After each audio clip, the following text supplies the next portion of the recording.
J'avais rencontré Claudine quelques années auparavant lors d'un séjour à Kinshasa.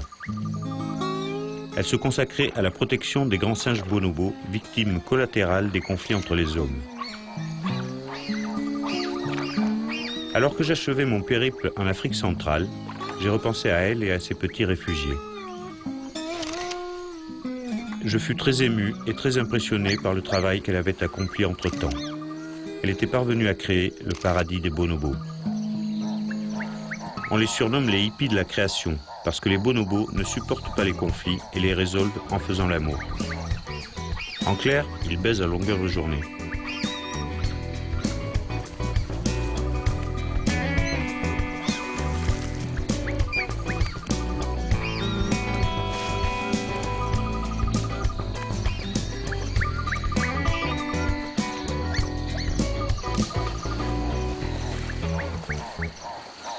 Ce projet est né dans les soubresauts de l'histoire compliquée du Congo, où Claudine a grandi et vécu.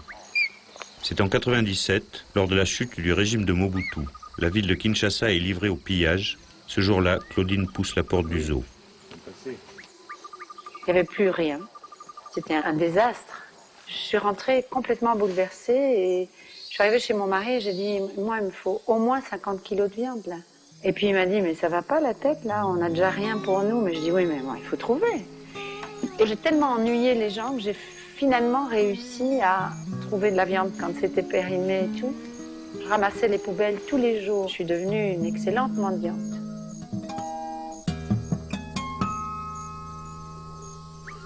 Très vite, j'ai eu mon premier bonobo.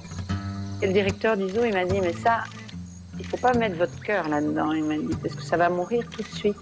Je me suis dit, ce bonobo, je vais le sauver.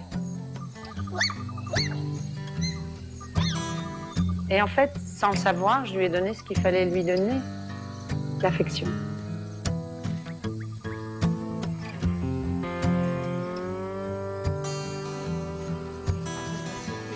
Le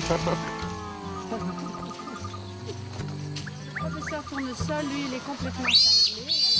Les gens venaient me les vendre et je me rendais compte que les pics d'arrivée correspondaient aux offensives militaires. Et à la fin de la première offensive, on en avait 11. Là, je ne pouvais plus rester, j'avais plus de place. Je cherchais à 150 km autour de Kinshasa, partout.